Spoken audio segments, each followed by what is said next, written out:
Good evening. I'd like to call the meeting to order, February 5th, 2024, 7:05. Apologize for the delay. We just got some information in this evening. I'll proceed with introducing the membership. I'm Suzanne Ryan, Vice Chair, sitting in the absence of Ms. Klein, who has stepped down. We have Sarah Silk, Clerk. We have Chuck Sumner, voting member. And we have Luke Frudenberg. I never say your name right, I apologize. Luke, what are you going to do? Are you going to step down, or? Yeah, I'm going to step down. I obviously spoke in favor of the applicant at the planning board meeting, and I don't want any decision either way to be construed or be able to be argued in the future that because I didn't step down, the decision wouldn't be, whatever decision it is, could be upheld. So I will step down. I'll reserve my comments for the podium. Of course. You're more than welcome. Thank you. So then we have alternates, Kate McMahon and Sabette Stroman. And so I will appoint both Kate and Sabette in the absence of Luke and Audrey.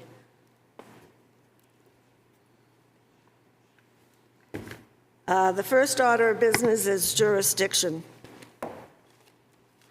And I am going to make a motion that the ZBA takes jurisdiction of this appeal of the Planning Board decision of December 5, 2023, case 2023-6, appeal of administrative decision under RSA 674-33 and RSA 676-5.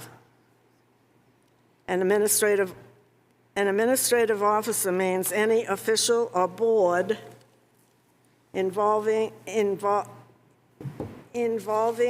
the interpretation or the application of an ordinance. I look for a second. I'll second that. Silk seconds. Discussion? All those in favor, roll call. Ryan, yes. Sabette, yes. Yes. Silk, yes. Kate, yes. Chuck? Yes. Unanimous. So I now open the hearing, and I would ask the clerk to please read the legal notice and the site visit. Okay. I didn't get a copy of the legal notice in my packet, Tavis, but I do have the one from the newspaper. Town of Wolfeboro Zoning Board, public notice in the Great Hall, Monday, February 5, 2024, 7 p.m. Roger Kent, 16 Libby Street, tax map 217-13, case 02AAD-24, public hearing for an appeal of administrative decision under Chapter 175, Article 22, 175-128C, 2, off-street parking and loading requirements per Chapter 175, Article 14, 175.92.1b. Chapter 175, Article 7, 57(1)(e)(4), the minimum of one dedicated off-street parking space shall be provided for the ADU. Chapter 175, Article 22, 175.129, issuance of permits. Chapter 175, Article 22, 175, 134A, availability of spaces, formal submission, public hearing. A site visit will be held at 3 p.m.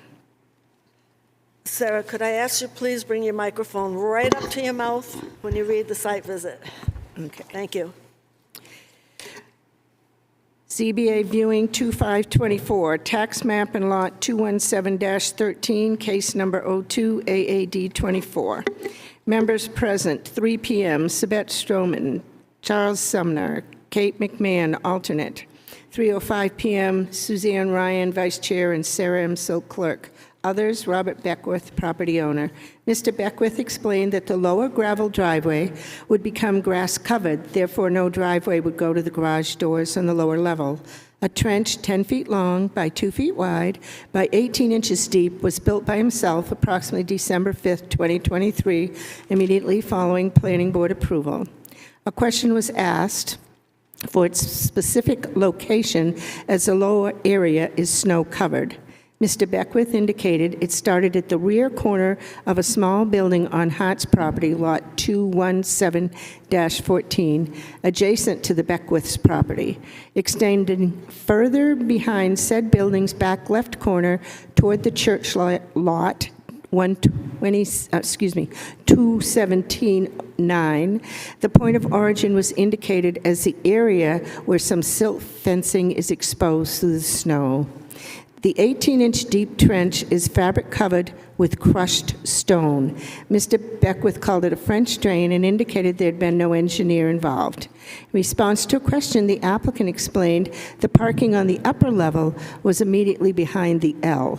Parking was a few feet from the external stairs to the second floor, with a heat pump for the garage set back under the steps and screened with lattice. Access to parking is through the First Christian parking lot, Lot 217-10. When asked, Mr. Beckwith replied, the crushed stone to the right of the L, near a butter Baton lot 217-12, would not be a drive-through to Libby Street. Thank you. Just a little housekeeping here. Because we got information just minutes before the meeting, and this morning, the file from the planning board, I do not expect deliberations this evening. I do expect a continuance, and of course that will have to be voted on by the board, but I'm going to proceed with that in mind.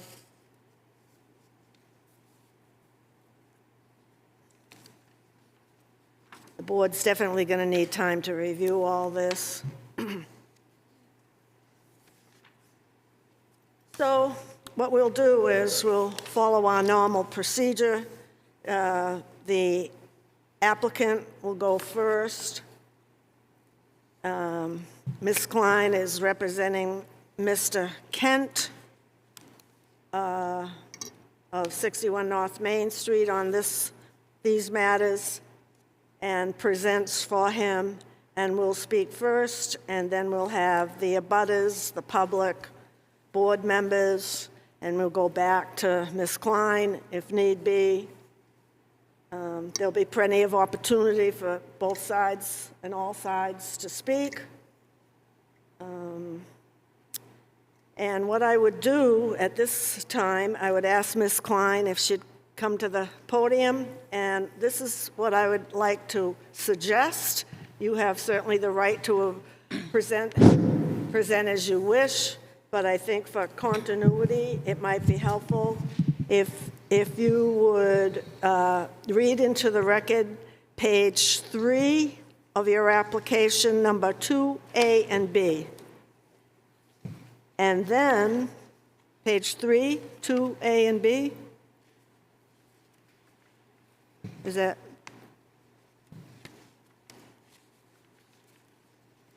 I'm sorry, page 3, 2A and B, Yeah.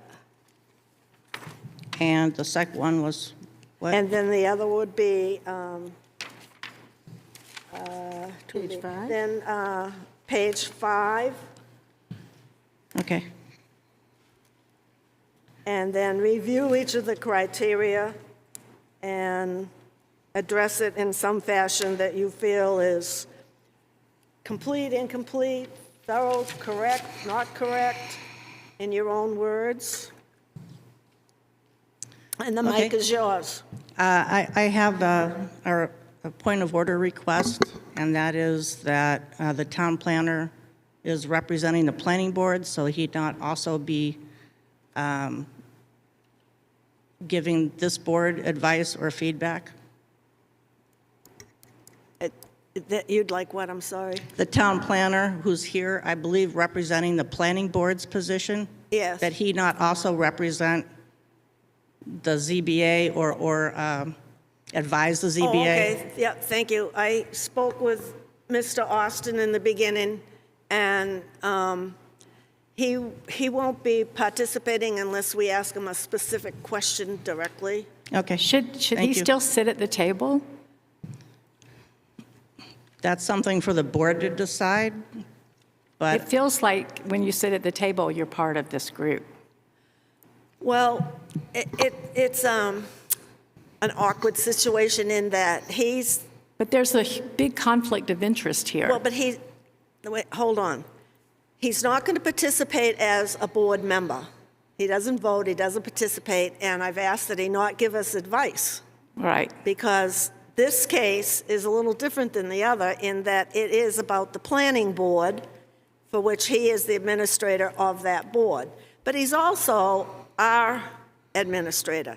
So he's agreed, he says he's perfectly fine with not interjecting or participating.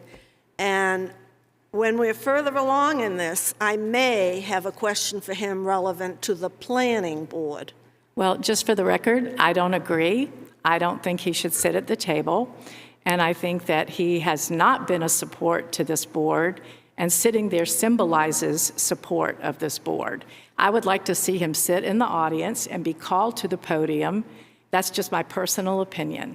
Would you like to make a motion I to make see a how the motion other that he board sit in members the feel? audience. I make a motion that he sit in the audience because of the perception that exists when you sit at the table. Thank you, Tavis. There's no second. I don't think there needed to be a second. Your point is well taken Okay. by Mr. Austin. He's removed himself from the table. Sarah? Yeah, I would just say that, when Luke stepped down, he did step away, and so it would be consistent. Oh, I'm sorry. When I turn my head, I forget about the microphone, sorry. I just said Luke has stepped down, and he stepped away from the table, so for consistency, I could see why Sabette thought perhaps it was appropriate, and I'm happy to see that he did step away. Okay, the matter has been settled. He voluntarily stepped away. Thank you. Ms. Klein? yes. I am here to appeal a planning board decision, planning board case number 2023-06. It's an administrative appeal of the planning board decision. My basis for appeal is Article VII 175-57.1E4. That section lists 5 criteria that are zoning criteria that must be met in order for the ADU to continue on to the conditional use application that the planning board hears. And my appeal is that one of those criteria was not in fact met. The approval from the planning board says, having determined that the application satisfies the elements of 175-57.1A through E, I contend that it does not meet E4. E4,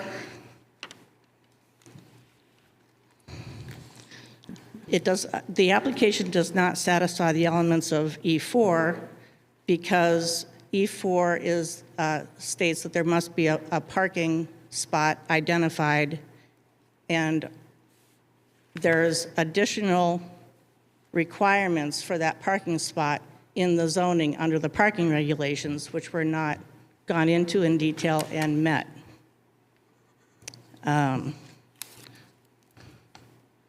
So once a parking spot is required or proposed, it must meet some of the sections in the parking ordinance. 175, if you turn to your page, I'm not sure which page number it is in your handout that I sent. The first page is the accessory dwelling unit page, the 175-57-1. And you can look down and say it's E4, a minimum of one dedicated off-street parking space shall be provided for the ADU. Having said that, going to 175-92.1, other requirements, because this is in the C1 district, requirements for parking spaces, you need to go to this 175-92.1 down to B, and it sends you to the off-street parking and loading requirements. Next page, off-street parking and loading requirements, issuance of permits. No permit or certificate of occupancy shall be issued for the erection of a new building, the enlargement or increase in the floor area of an existing building, the development of a use not located in a building, or the change from one type of use to another unless off-street parking spaces or loading bays are provided in accordance with this article. So this parking space is a development of a use not located in a building, because in order to have a parking space, you have to develop the earth underneath it to withstand traffic. It's not just driving onto a lawn and parking. There's a way to prepare the soil in order to stand up to traffic. So that's the development of a use not located in a building. And the other part is a change from one type of use to another. This is a change from a single-family dwelling to a single-family dwelling with a required space for an ADU. In the planning board minutes, Steve Webster stated, "Nothing's being changed, it's just a change of use." A change of use is exactly what it says in that section. Change from one type of use to another.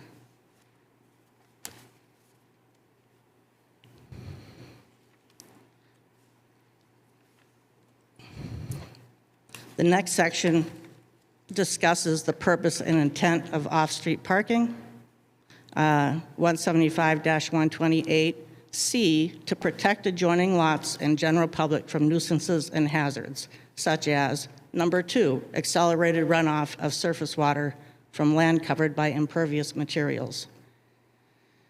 Speaking of impervious materials, I heard a statement from the site visit saying that that lower driveway would be grass covered and therefore would be impervious. Well, that's not exactly right. Impervious can be packed gravel, and if you're driving on it and it's prepared to drive on, it is packed gravel, and that is impervious. It can have grass on top, but it's not absorbing anything. It's still running off. There is a definition for impervious in the zoning that matches the state definition of impervious, and packed gravel is impervious.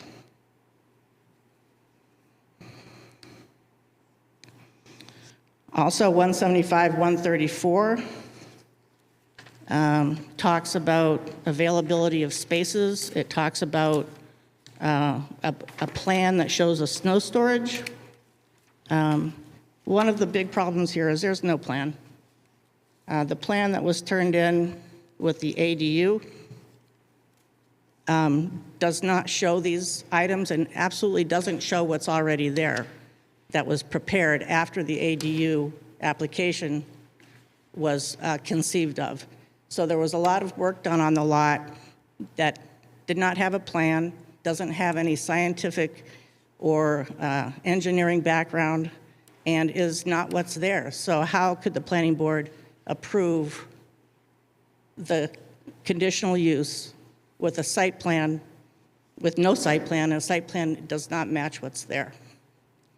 I think that's it, unless you have some questions. May I ask a clarifying question? Sure. Would you explain Wait, again? You're going to ask Audrey. Yeah. Would you explain again about the issue with the grass? Because well, you said there'd be gravel there too, but my assumption is there's not gravel there, it's just grass. Well, it's a driveway it's being driven on. It's meant to drive on, and I think the site visit notes stated that it would be driven on, but there would be grass on it. It's that prepared- might be wrong. I don't know that I heard in the site plan visit that it would be driven on. I think specifically Mr. Beckwith had planned to, like, look at it because he wanted a nice view from his room. So, I mean, I might be wrong. Did you guys hear him say that? What I he heard planned- was this. I heard that in the wintertime, when the ground is firm, he would use that to park a vehicle. In the Oh, he summertime, would park a vehicle there? in the wintertime only. In the summertime, it's going to be grass and not Oh. not a parking spot, is what I understood. Oh, okay. So wintertime it's parking and summertime it's grass? That's what I heard. Okay, we might need to clarify that information. But, I can attest to the fact that there's been cars parked there for this entire process, that it is gravel, it is packed gravel, it is impervious. but I would say we're looking to the future, not necessarily what is now, right? My point is that the approved site plan for the conditional use needs to have taken into account what was done there prior to the approval of the permits. The site plan that's turned in is not reflective of that at all. If it was a proper site plan, it would take into account the drainage and the impervious and everything else, and that would be fine. Yeah, so tell us from your based on your experience, what are the components of a proper site plan?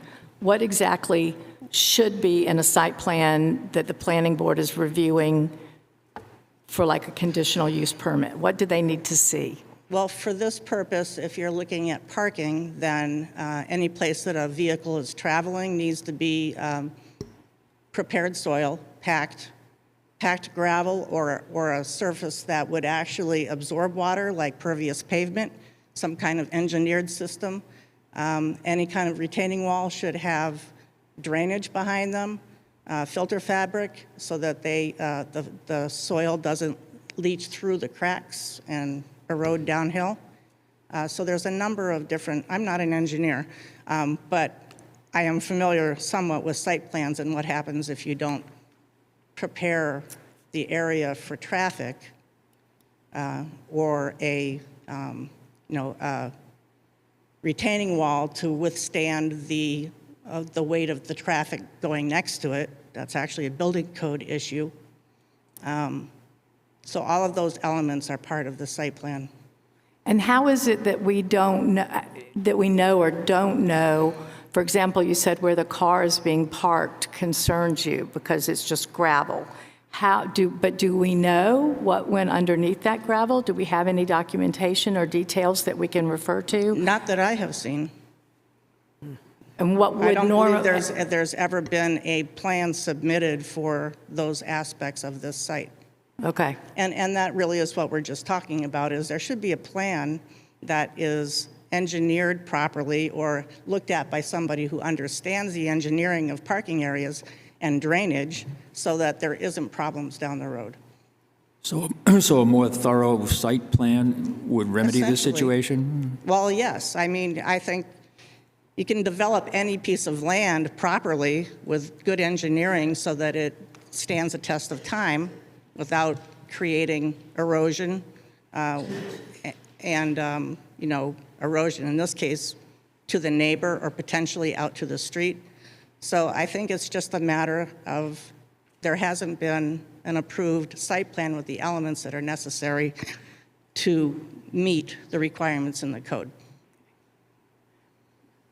Because looking at what the planning board worked from, what we saw did seem to meet the criteria because it indicated there was parking for 3 cars. But you're saying that we're not looking deep enough, that there are other things beside the fact that a car can park there. It's the way in which the parking is created that then down the road would create more issues with drainage, et cetera. So it's not that there's not a space for a car, it's the way that space was created. Correct. Which I is a think there's fairly adequate simple space. thing to fix, perhaps. Well, it's a simple thing to do right from the beginning. I'm not sure how simple it is to fix. Okay. But, yeah, there's space back there for parking, there's no doubt about it. It's how it's developed. Is it developed, again, there can be 100% coverage on these lots. If you look at a map of downtown, I would say just roughly about a third of the area is roads, streets, and sidewalks. About a third is commercial property that gets site plan review as it gets developed, and so they deal with the drainage, like Hunter's. That was 100% coverage, but when they went to redevelop it, they had to provide the best engineering as they could. The other third is these residential dwelling lots that are very small. And these sections address those small lots for when they add impervious area, the drainage needs to be dealt with. If you think about Lerner Street with all those houses that slope down to Lerner Street, what if they all paved their yards with no oversight? Yeah. It would be a disaster. And I know the planning board, they spent hours and hours on site plan amendments for shorefront residential this year to get it as good as they could get that runoff from those properties. And you look at downtown, all this runoff goes into the storm drain, and guess where that goes? Right into the lake, right into Back Bay. No filtration. So it's important that each one of these, as they get developed, take care of the runoff in the best possible way. And that's what these sections are here for. Okay. Is there anybody else that wants to ask some questions, or do you want to hear from the abutters and another point of view? Okay, Audrey, have we'll any probably questions. call you back up. Thank you. Thank you, Audrey. Don't leave the building. I won't.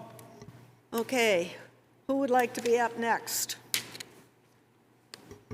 Sure. And will you please introduce yourself? You're a new face to us. I think I appeared before this zoning board maybe 10 or 15 years ago. Well, she might have been around, but. Okay, well, no, and I am happy to introduce myself. My name is Jim Steiner. I'm an attorney in Concord, New Hampshire, although my legal practice is statewide. And I appear on behalf of Robert Beckwith in support of the planning board decision. With the zoning board's permission, I'd like to address 3 different issues in the following order.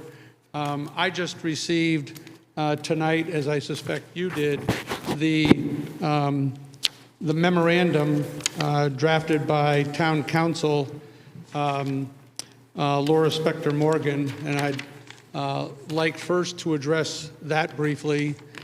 Secondly, I'd like to address the motion to dismiss that I filed with this board. And I want to confirm that you folks have it. I do have extra copies. So I filed an appearance, a motion to dismiss, and a memorandum that highlights. May I ask you a question? When did you get the memorandum about the planning board? About 10 minutes ago when Okay. 10 or 20 minutes ago when I walked in here. Okay, thank you. And I'll address that as well. Thank you. And then I'm happy to address substantively the arguments raised by Ms. Klein. I think the memo I've provided to the zoning board refutes those, but I'll highlight some of the things that she in fact brought up. And if that's all right, Yeah, so Madam Chair. you're going to address the planning board's attorneys? Are you addressing the planning board attorney issue first? Did he get this? Yes, I just got it when I came. I got that and the memo from the town. I have a question. I have a question. Wait, Why would just a he minute, address the please. planning Just board? a minute, please. I have a question as to, and I would address this to the town planner. Did the planning board vote to release this legal opinion?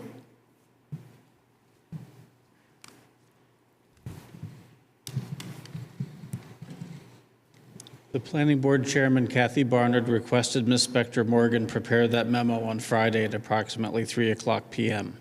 That was received late this afternoon by my office. Well, typically, when we get legal advice, it's ours. This is And not- until we vote to release it, we don't release it.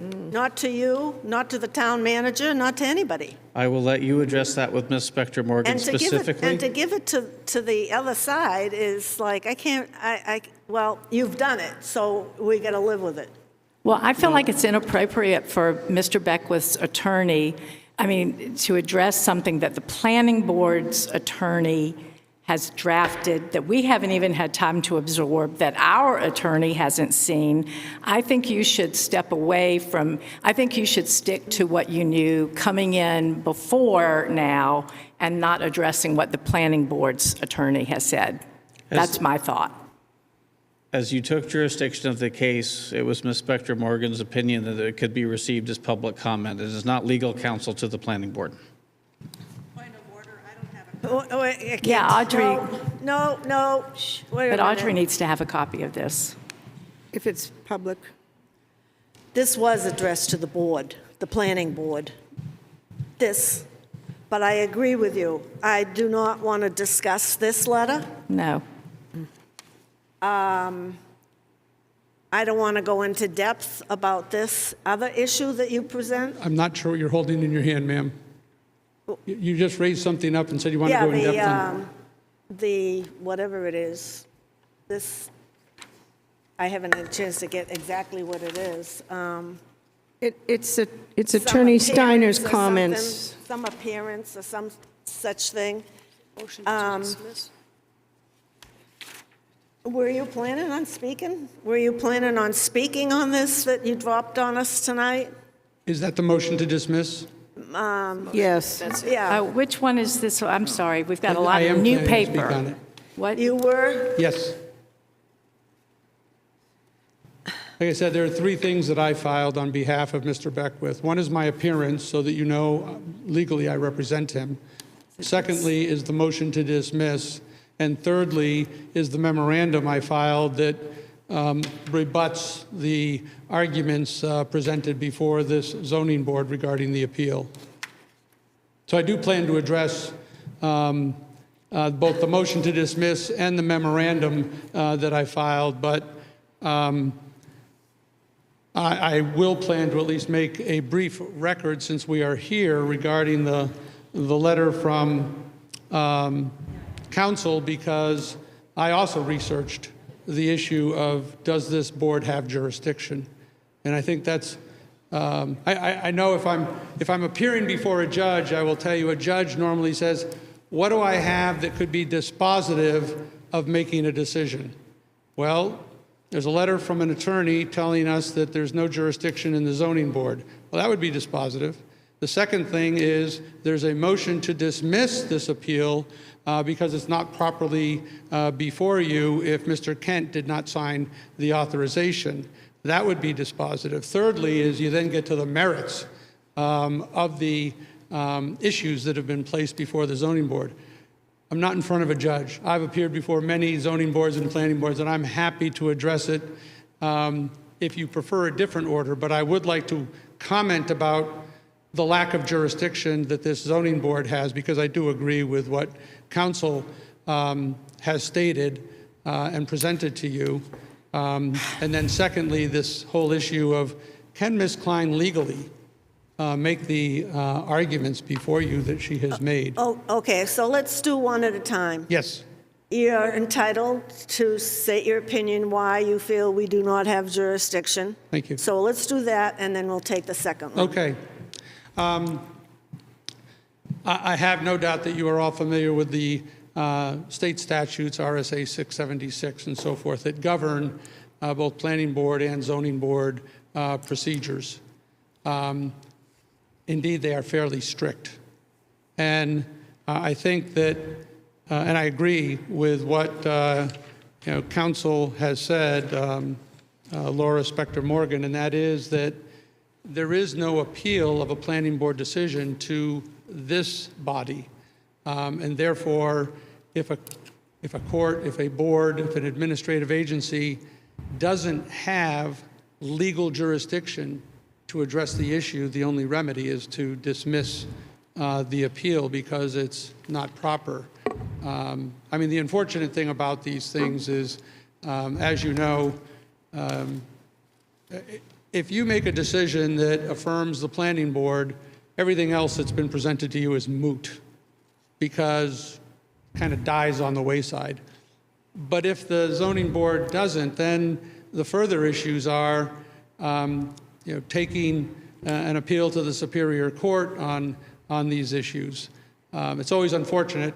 I know, when my children were in college, it helped me pay their tuition. And so when clients hire me to appear, I'm happy to do so, particularly when there are legal issues that are indeed quite relevant and quite dispositive. So I do agree with what counsel has said in her letter. I won't address any attorney-client privilege or release because I'm not privy to the discussions that occurred. Unless there are questions for me about that, I'm happy to move on to the motion to dismiss before I address the substantive issues.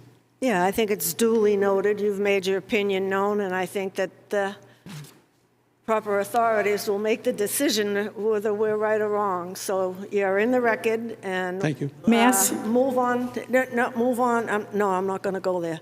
Move on to the second issue. All right, so the second issue is this motion to dismiss. And as Ms. Stroman, as Ms. Stroman indicated earlier, I mean, am I familiar with or did I receive the memo from James Pinio? And I did see it when I arrived here. Unfortunately, that doesn't really answer the question.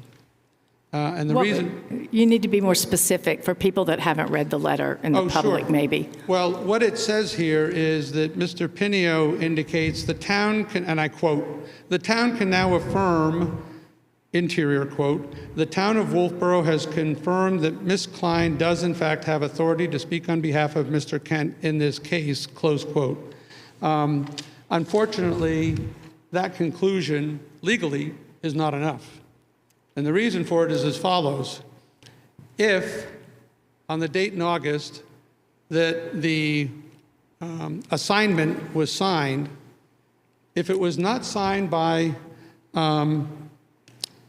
Mr. Kent, then there's no authority that's been given. And if there was no authority given in August of 2023, anything that followed from that, which would include the appeal, is void under the doctrine of it's void ab initio, void from the beginning, and nothing can remedy it, fix it.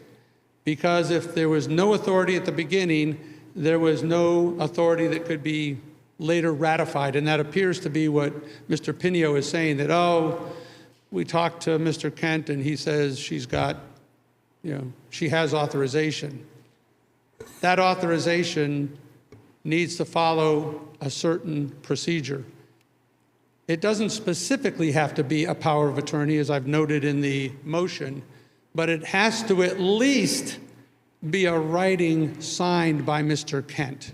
But it is. So we do receive something from Mr. Kent. I mean, the very first time Audrey came... Well, she's going to have a chance to address her side. Well, just to make a point, though, every applicant that comes before us that is representing someone else has to, or if, for example, if they're buying something in the future, they have to show us that they have permission to represent or talk about it. And we went down that path. Okay, So I feel like we did have the information. I don't know where this letter's coming from. Sabette, let him finish, and I'm Okay. sure we all have a lot to say on this issue. So She's good at shutting I me down. will suggest to you that unless Mr. Kent's signature has changed dramatically in the last year or two, this signature at the bottom of my first page of the motion to dismiss, which is his signature on this alleged authorization. What date? What date? The date is August 26, 2023. Okay. Are we looking at the document you submitted That's the to one. us? So if you look at that signature, which purports to be Mr. Kent's signature, we then pulled from the Registry of Deeds his actual signatures under oath regarding a deed and 2 mortgages. They span over 20 years. The first one on the left at the bottom of the first page is his signature on a 2019 deed. The signature in the middle is, I think, from a 2001 mortgage. The signature on the third is a 1996 mortgage. Now, if you look at those three signatures, you see they bear a certain pattern and similarity. But there is nothing about those three signatures in the Registry of Deeds, signed under oath by Mr. Kent, that bear any remote proximity or similarity to the signature on the alleged assignment. And I will tell you, one doesn't have to need to be a handwriting expert to appreciate that the assignment document is not signed by Mr. Kent. You're referring to these three compared to this one. That is correct, ma'am. Yeah, that's in the motion to dismiss, the bottom of the first page. And I've attached the deeds and the mortgages to the Exhibit 2 of the motion to dismiss. Well, what does that mean legally if that's not Mr. Kent's signature? What it means is there was no valid authority given to Ms. Klein. And if there was no valid authority given to Ms. Klein, nothing that she's filed has any merit to be heard before this zoning board. Now, I'm happy, if allowed, to question Ms. Klein about who really signed that assignment, because that would cut to the chase. But I can tell you that if I called my client forward, he would tell you that at my request, he went over and talked to Mr. Kent. And he asked Mr. Kent, did you sign that assignment on August 26, 2023? And Mr. Kent said, no, I did not. And I think that, too, is fairly conclusive. And whether Ms. Klein thought that, I can have somebody else sign it or I can sign it, and I'm sure that Roger wants me to do these things, that's not the point. No, wait. The point is when somebody says, I have authority. You received my appearance. I signed it. I attested that I represent Robert Beckwith. And if I'm not telling the truth about that, my license to practice law in the state of New Hampshire could be revoked. But I am telling the truth about that. And Robert Beckwith is here to be able to be questioned about it if there was any doubt that I have the authority to represent him. I thought when I filed this motion that indeed perhaps Mr. Kent would appear at this hearing, because I would have a couple of questions for him.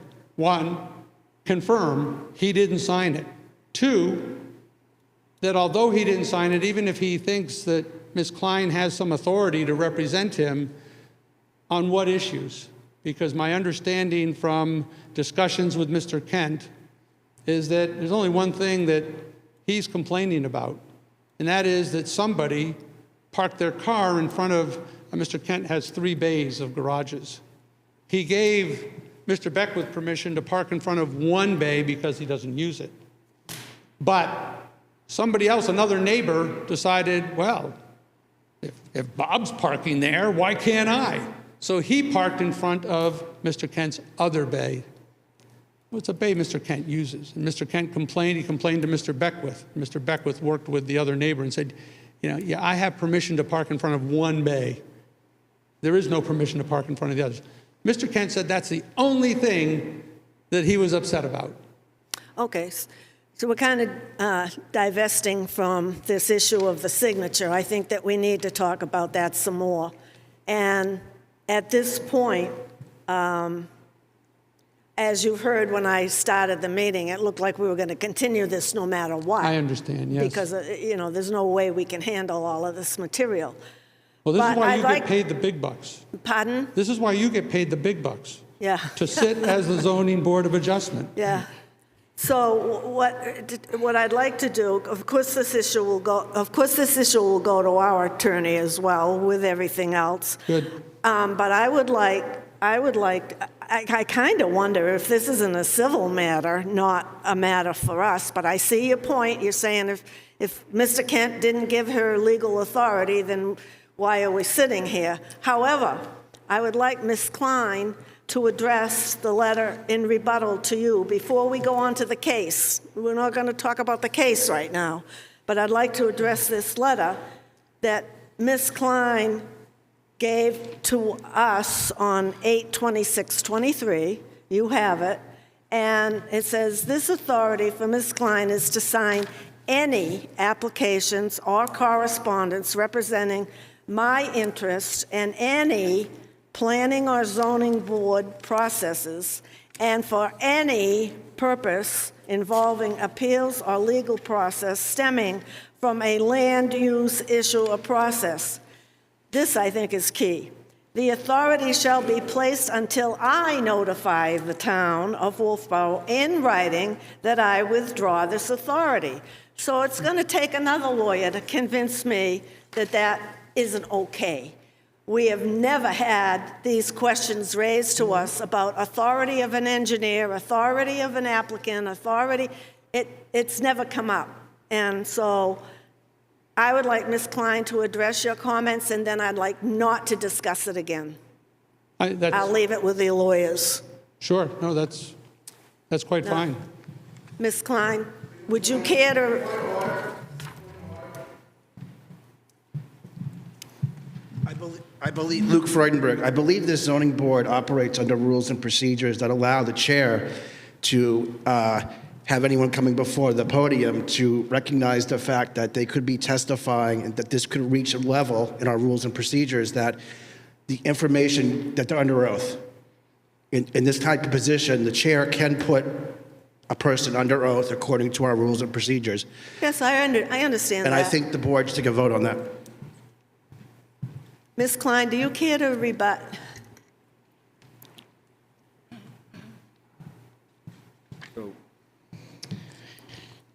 Yes, I do care to rebut. I do have authority to speak for Roger.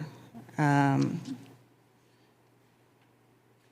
could go into a lot of detail on the story that Mr. Beckwith has put forth, but the fact is, if this is in question, we're having a continuance, I'll either have Roger come in next time, I'll take a video of him speaking to this, or I will take him someplace where this can be written and he can get it notarized there. So there's a solution to this. We can argue whether Bob Beckwith parks in front of one door or all three doors, or when that was given permission or not, and when the neighbor parked there and Bob came out and said, "Get out of my parking space." The thing is, we can fix whatever concerns there are with this supposed problem here, and I'm willing to do that if that makes it more straightforward. I also don't think this is a zoning board issue. I think if this is something that the Beckwiths would like to take to civil court or criminal court, that's what they should probably do. Do you have any questions about this? Hang on. Can you tell me how it is you came by this letter from Mr. Kent?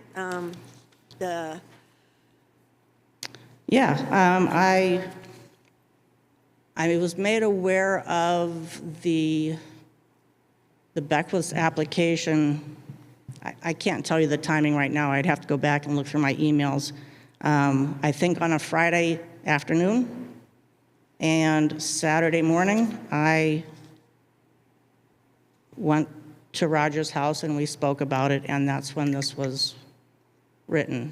And shortly thereafter, the first appeal, I think I prepared the appeal paperwork that afternoon and emailed it to the offices and then brought it in by hand the next Monday, Tuesday, or whenever it was that I came in with the actual paperwork, with the hard copy paperwork. I mean, I've seen thousands of Roger's signatures, and frankly, none of these look like it either. I don't know under what circumstance he's, signed the mortgages, but I can say that his handwriting is not always the same, and it's usually better than what I see here. let me see. I do think it's kind of contradictory that Bob Beckwith goes over to Roger's house and speaks with him about whether he signed this, and then when two staff members go over and ask the same question and get an answer, their answer is not good enough for some reason. I'm unclear about what's the two staff members. What are you referring to? So in this email from Jim Pinio, I was upset because Roger called me and he said that two people had come over and knocked on his door out of the blue, asking him about the case, which is another reason why I think the town planner should not be discussing the case, because the town planner and the code enforcement officer, two 6-foot-some-odd, 300-pound guys in black shirts, show up at an 87-year-old man's door asking questions about whether he signed this piece of paper, and I spoke with Roger. Roger told me that he told them yes. So And it was our town planner that went? town planner, yep, the town planner and the code enforcement officer. They reported back to Jim Pinio that Mr. Kent said yes, he did sign it, and yes, he was aware of the case, and he had authorized me to represent him. And this is the response that Jim Pinio sent me, saying that, aren't you glad, I was upset, and I said, why did you send those guys? Couldn't you have written a letter or, done something, approached him some other way? And he said, I thought you would have appreciated me handling it this way, a matter of trust and verify. Well, now I really do, because now I have this paper. I really do appreciate that he did it that way. He sent those two fellows, staff members, over. They asked the questions, they gave the answer, and he told me that this is what they said.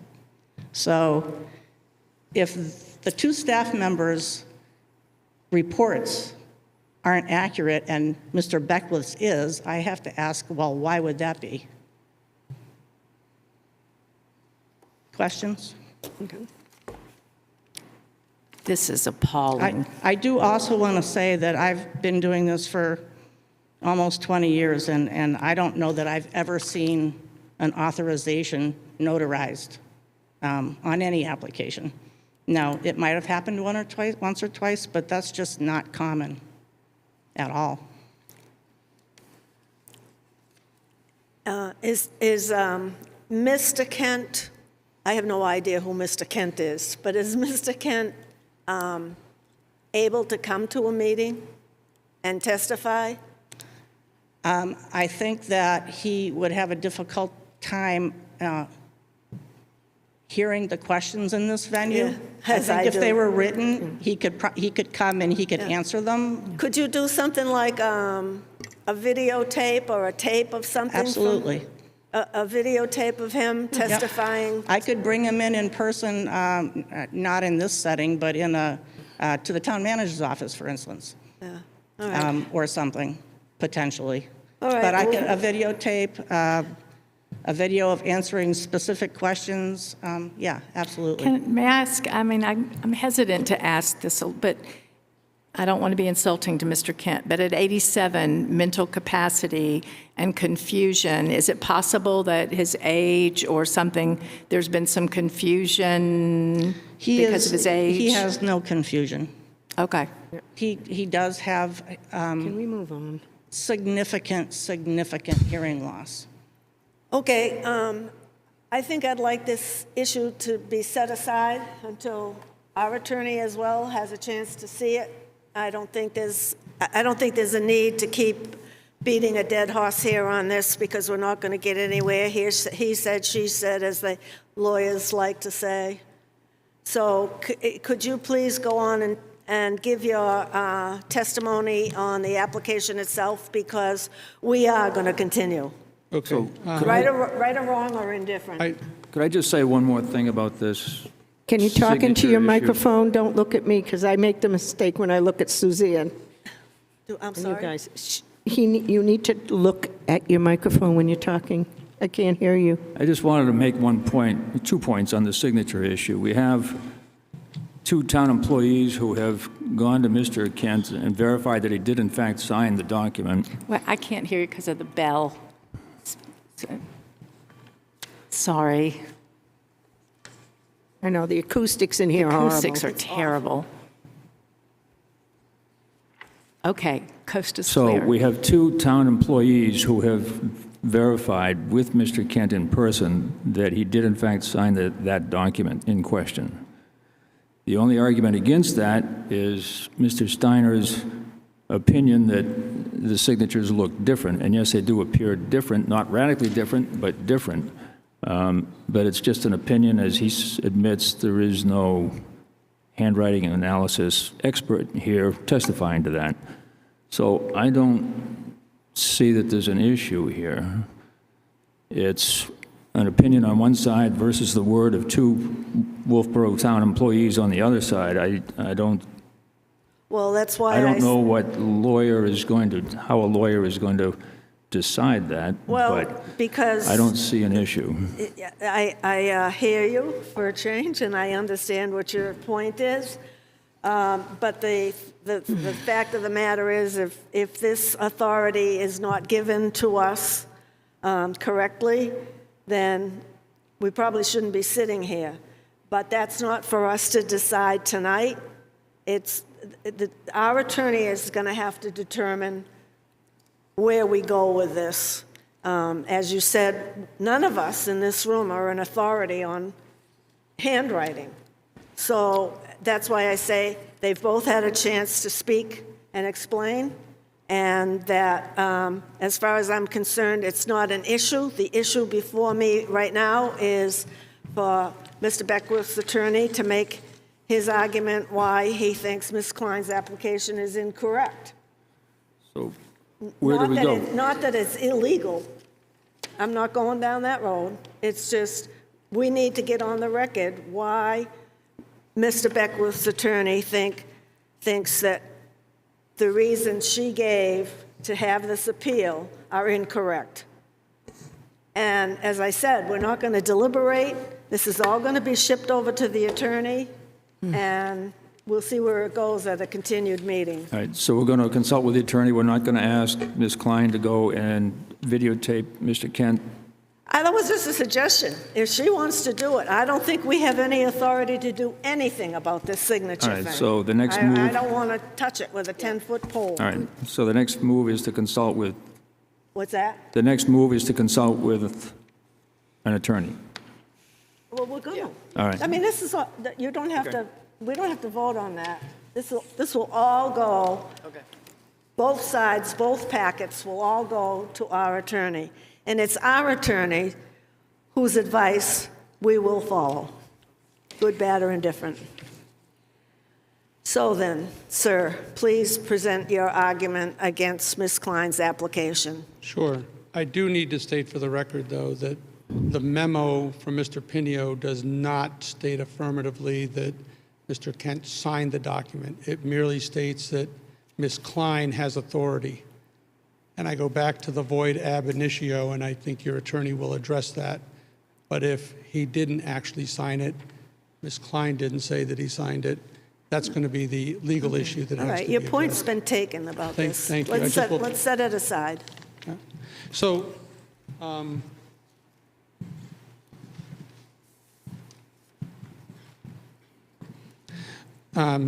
so I did turn in a memorandum that addresses each of the points, and I actually made notes as Ms. Klein testified, because indeed, she first challenged Section 175, 57.1E4.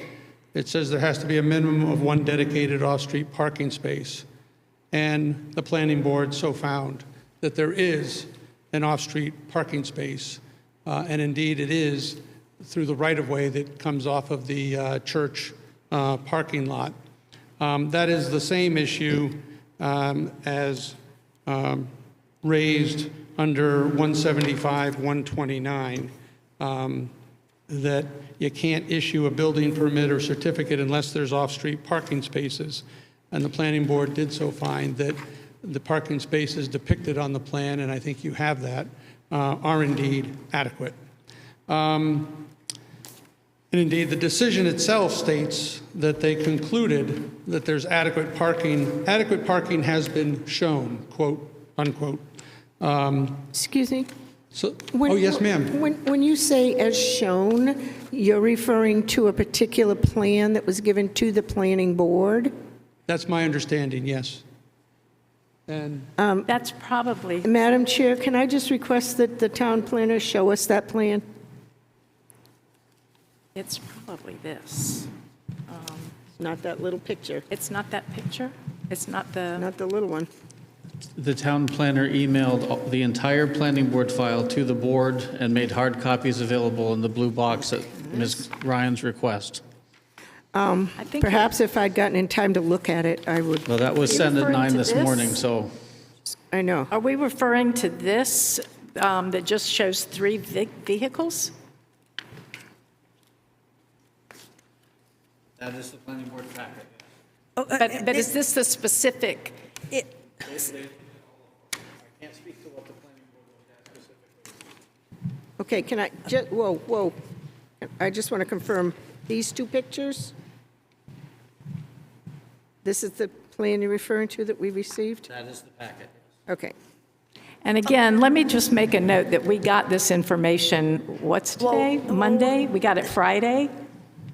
So again, we haven't had time to absorb it. I mean, Monday, what's today? Monday? Monday, we got it We Sat got Friday? it. I emailed We asked for Tavis it on over the Thursday. weekend. He got it all together first thing in the morning as requested. So it's been out in the plastic box where we keep our stuff since morning.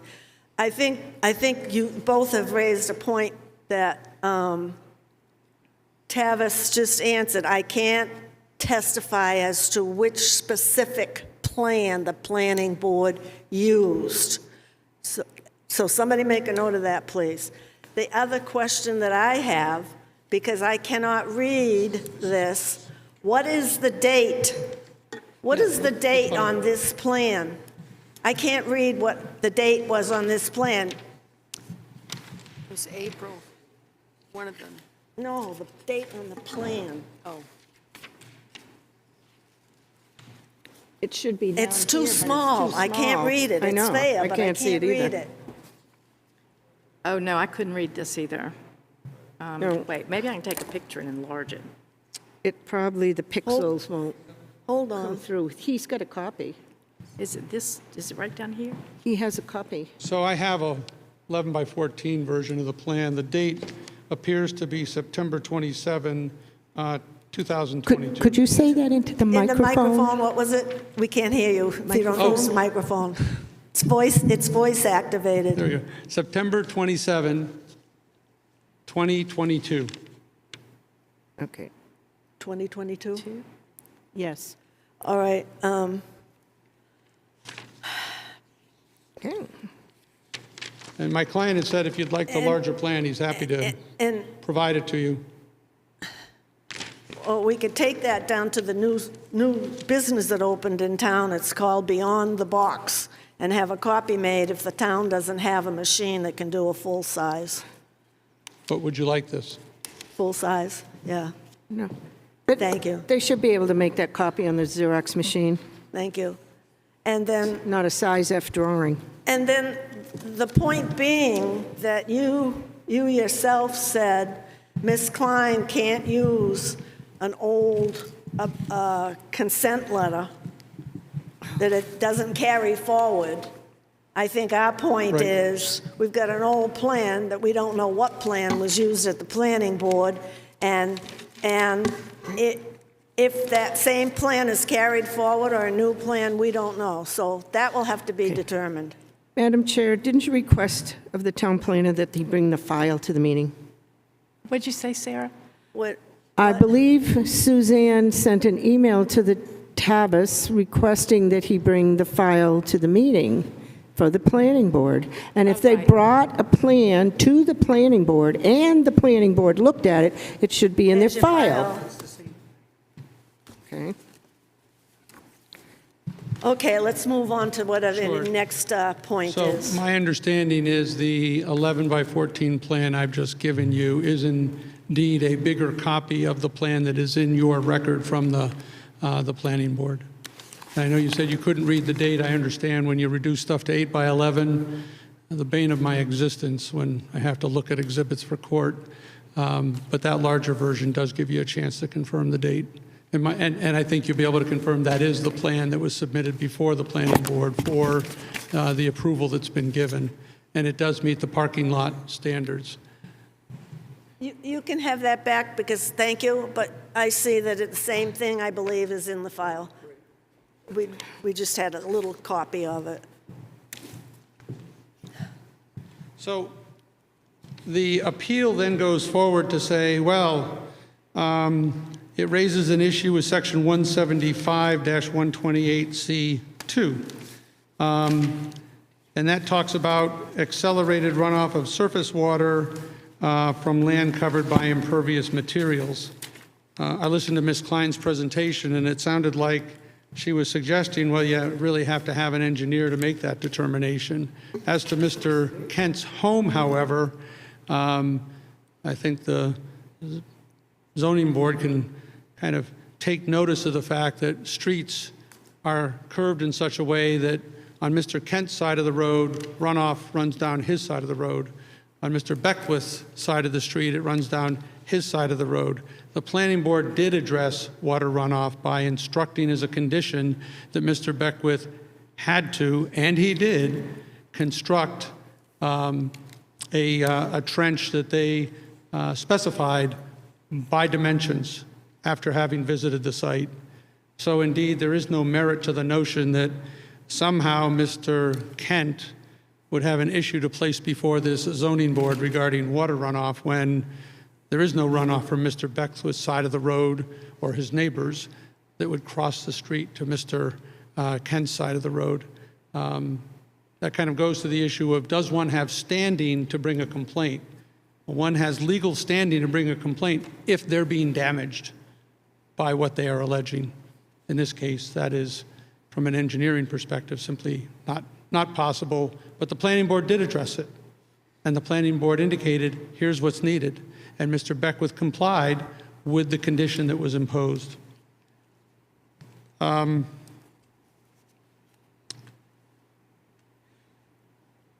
Snow storage and removal, section 175, 134A. In fact, it was a... Could you say oh, those yes, numbers ma'am. just a tad slower? Could you say that number just a tad Sure. slower? It is all in the memo that I've given you, but yes, I can. If I read the Would you memo share while what you're page you're talking, then on? I won't be able to concentrate on both of them.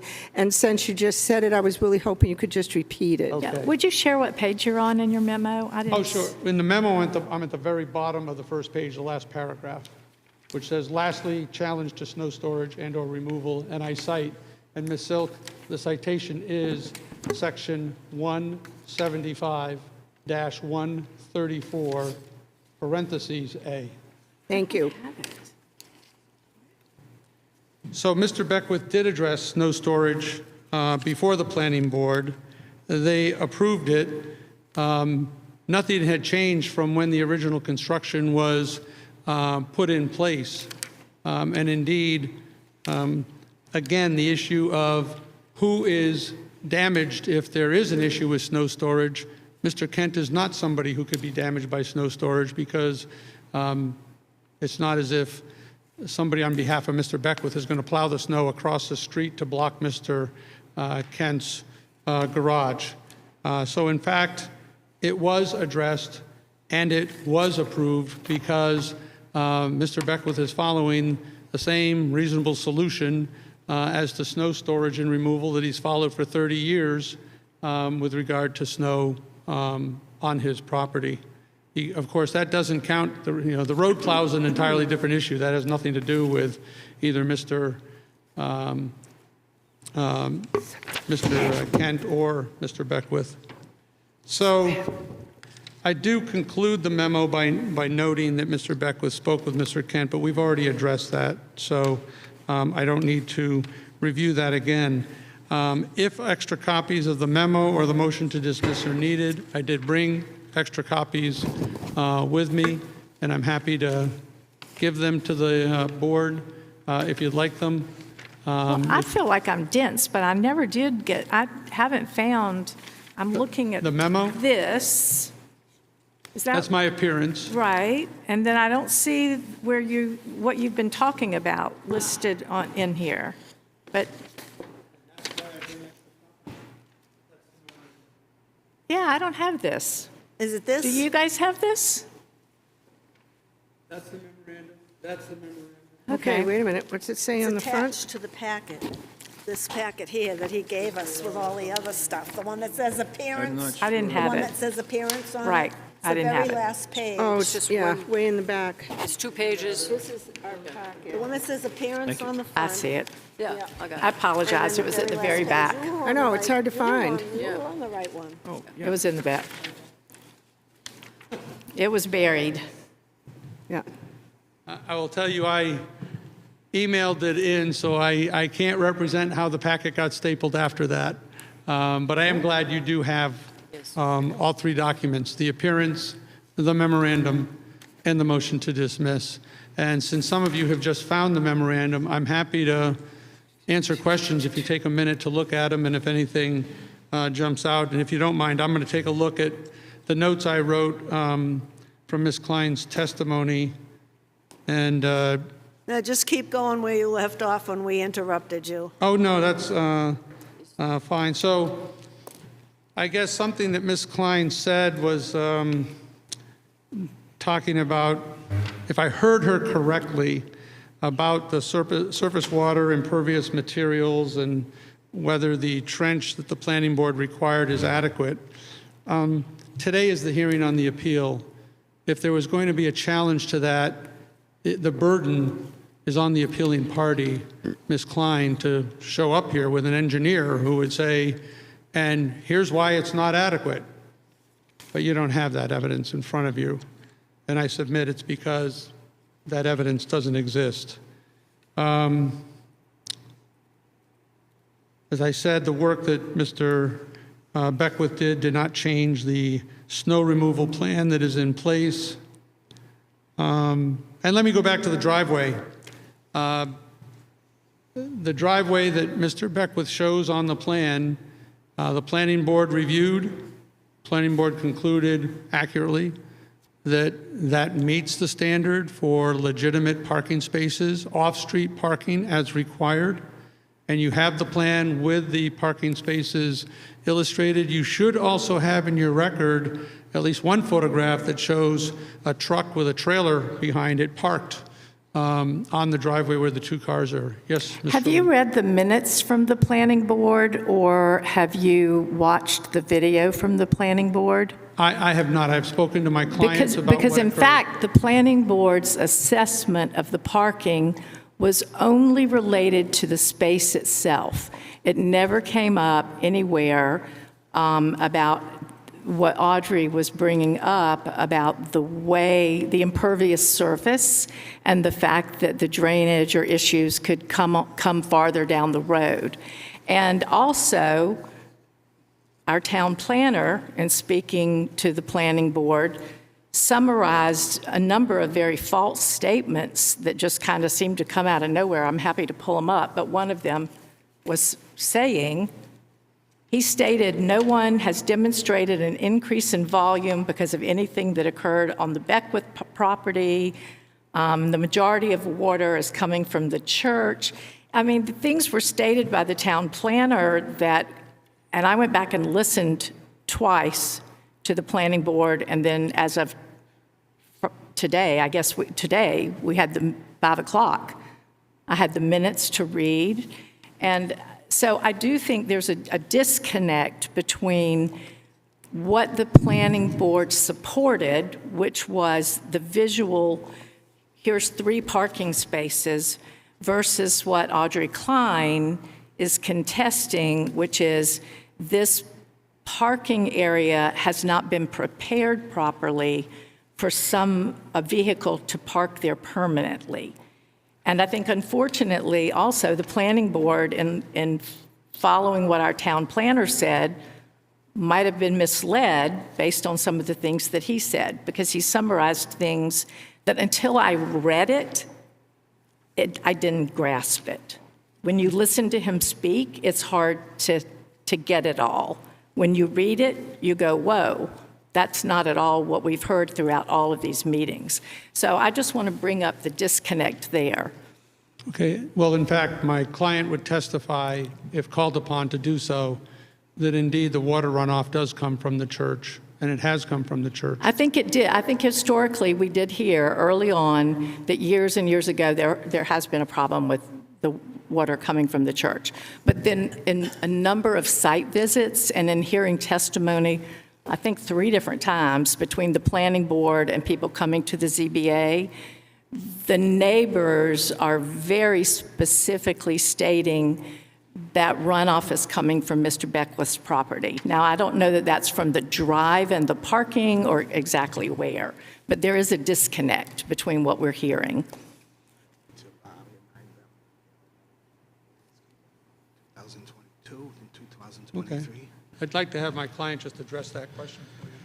We had a letter from the landscaping company from 2022 and 2023 saying there was no difference in the rainiest summer in history, not just ever, or, ever. No change in the way he prepared or worked on my property or Mr. Hart's property directly below me. So I don't understand why I am being ambushed here. Like, this is insane. Well, This is insane. Everybody knows what's going on. 30. May I say one thing? I understand your frustration. I think a number of us are very frustrated with the process. I would say, however, that the landscape guy, what's hard is we have so many varying opinions, and your landscape guy mows the lawn, and these other people live there, but they say something very different. So at any rate, I think that's why the need for a professional opinion, like an engineer. Okay. I guess I would just respond to what you've said by stating there's 2 things. One, because a neighbor says this is so, again, it's kind of like the burden before this zoning board today. Somebody needed to bring an engineer in if they want to really make that statement that you indicate, but the letter from the landscaper was done on behalf of both the Harts and Robert Beckwith. It wasn't done just on behalf of Mr. Beckwith. So the Harts relied on the conclusion of the landscaper as well. I'd like a chance at this. A few minutes ago, you said, why didn't the applicant, Ms. Klein, bring an engineer to this meeting to verify professionally what she feels is incorrect? I would go so far as to say, where was the planning board's engineer when the chairman of the planning board asked one of the members, who is a stone wall builder and a pathway builder? He's familiar with the earth and the ground. That's what his profession is. I don't know, you call him hardscape landscaper or something. Very good at what he does. But he's not a professional engineer for water flows and rates and storm events and stuff like that. So he goes like this. Well, if you build a berm like this and put a gravel under there like this and you do some other sediment control thing. So they didn't have one. She doesn't have one. You don't have one. And if we have to, we'll get one if it comes to that, but we don't have one either. So all what everybody's saying is just hypothetical, what they think can control the runoff. And it's where anecdotal coming as to their experience of and the runoff. And a landscaper that mows grass is no more an engineer than the gentleman at the planning board that laid out how to fix it, and who I deeply respect and who is very knowledgeable. Well, I would respond to your assessment by noting that both the Harts and Mr. Beckwith did retain Goose Corner Landscape Company to address it, I think you understate their expertise by simply saying they mow the lawn. I think we all know Wait, landscape where do you companies. see that I didn't see anything where they used them to address the drainage issue? He gave his opinion in a letter. I thought, I was under the impression that was just the guy that mowed the lawn. He did a retaining walls, Bob? Yes. Okay. Goose Corner also was hired to do the retaining wall in the Hart's driveway. So he is expert. And the Harts hired him with Yeah. you? Oh, yeah. Retains only. So he was hired by the two of you to address the drainage problem? Yeah, well, I hired him to do the lawn. And so I Dave? asked him, because he Okay. was doing drainage issues with Dennis. So I asked him to address the water issue that everybody was saying they had from my house, which isn't going anywhere because I'm still going to have a garage and storage. So it really doesn't, I mean, you're just hopping over this ADU thing and it's driving me nuts. All right, You know, Sabette. I'm a taxpayer, 31 years I've lived in this house, 31 years. What? Well, Mr. Wait, Whitcomb. wait a minute. So, Kate, Yes. speak into your microphone. Okay, thanks. Just one question on the landscaping. Get The closer to statement- your mic. the statement- Close to the mic. The statement from the landscaper says that his commentary does take into consideration the excessive rainfall experienced this season and pertains only to my ability to mow the lawn. So, Yes, he's addressing the impact of the water, which was the Right, issue yeah. that the planning board was considering as part of the approval. okay, just a point. Just to, All right, let's so, go ahead, Sarah. just to respond to the discussion is, I have yet to see an engineering stamp. If they had to see a what? An engineer's stamp. That means no one has any proof from an engineer that's qualified, period.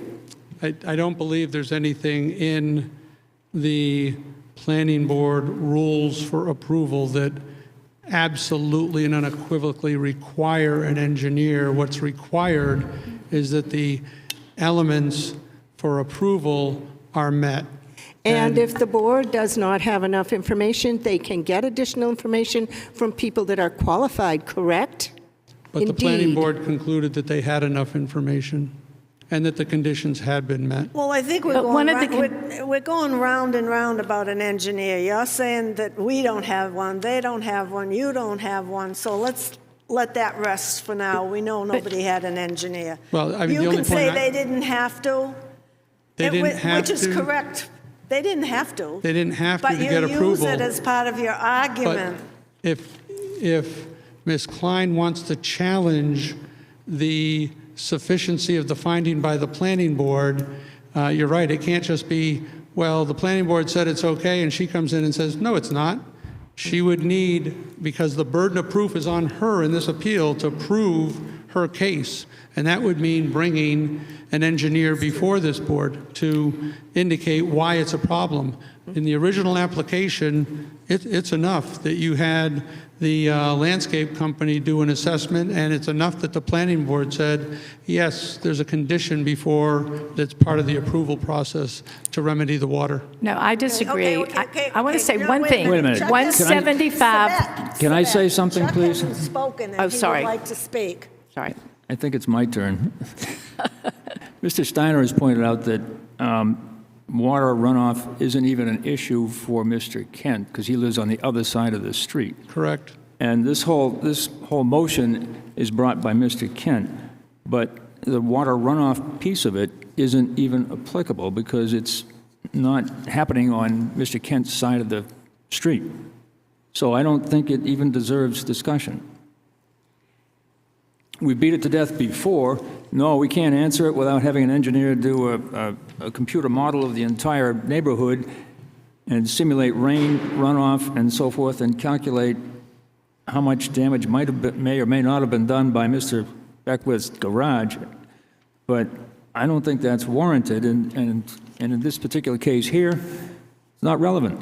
But I don't know that I agree with you, Chuck, because 175, 128, purpose and intent, it says one of the conditions, because you've said the conditions were met, but one of the conditions, number C, protect adjoining lots and the general public from nuisances and hazards such as, number 2, accelerated runoff of surface water from land covered by impervious materials. I don't think, now, this would certainly be an attorney's opinion, and I don't know the answer to this, but I don't think it's wrong of Ms. Klein to address something that might not necessarily impact her, Mr. Kent directly, if it's still not appropriate and impacting, if this condition is not being met. Her point is this is an administrative appeal where the planning board basically didn't do their job. And they didn't do their job here because these two things are still questionable. And what kind of makes me crazy is at any point, anybody, Mr. Beckwith could have brought an engineer in, Audrey could have brought an engineer in. This could have been put to bed. This conversation about runoff has been going on for a long time. And so this could have probably been solved, resolved, and you'd have a tenant by now if we just brought an engineer in. And then have it fixed, maybe for a very small amount of money. Well, I'm not required to have an engineer, to have my garage. I have a CO, I have a garage. Everything's staying. I'm not required to. But this isn't a If she's- garage. This is an ADU. This has changed courses. I'm adding a storage area that I have existing already, a CO for. This is an ADU, Bob. I We've gone through what was the other thing we had? The duplex? Duplex. The duplex. We've gone through that. Now this is an ADU. The requirements change. As you change your application, Okay. we're talking only about ADU and how this, All right, well, have them bring an engineer in and tell them that it's my water, because it's not. It's that simple. It's not. Okay, you've made your point. Let's not argue back and forth. yes, So- ma'am. So, yeah, as far as getting an engineer in here, I am an engineer, and I can tell you that it's not a simple question, and it would be an expensive answer. Don't you want some consulting work? If it's I'm an not expensive licensed answer? in this particular field, but I understand what's involved to answer the question, and it's expensive. But so if it's not a simple answer, Chuck, then what we've been given is simplistic answers and solutions, which is part of what's difficult about this. We have a planning board that had a really nice man who's a great guy say, do this and it'll solve it. Right, but we're not building the Hoover Dam here. You know, we're trying to do We're trying to build a Hoover Dam. You know, it just C2. doesn't warrant this amount of engineering. I know, but we're just trying to follow the laws and the rules. C2. Decision that we made that Christine wrote for us. I can't find them. If I may, I think Mr. Sumner addressed it I may not have it. well, and that is that in the law, in order for somebody to have a right to appeal, they need to be someone damaged. If you had one of the neighbors who was a party to this appeal, who lived downstream from Mr. Beckwith, they'd have standing to raise I the issue. do think you have a good point there. Normally, they've been in the audience, and I'm not sure why they're not part of this whole thing, but I do Well- think you have an excellent point. More than being in the audience, they would have been a party to the appeal. There is nobody on the Beckwith side of the street who is part of the appeal that is pending before you right now, whether it's rightfully here or wrongfully here. I know you're going to address all of that. Well, sadly, I think they've let Ms. Klein carry the load. I think they've all looked to Audrey to be the heroic warrior, and she's been left out there carrying the load for all of them. In any case, there are proper parties who have standing. I understand. In this Okay. case, Can we move on? Yes, you may. yeah, Mr. Kent is not one of them. Oh, I have addressed all of the issues I think that Ms. Klein raised in her appeal. I don't think any of them have merit. Procedurally, as it's been raised, we'll engineer here and engineer there. Procedurally, the applicant has a burden to prove before the planning board, I meet the criteria. and Mr. Beckwith proved before the planning board to their satisfaction he did meet the criteria. They issued approval.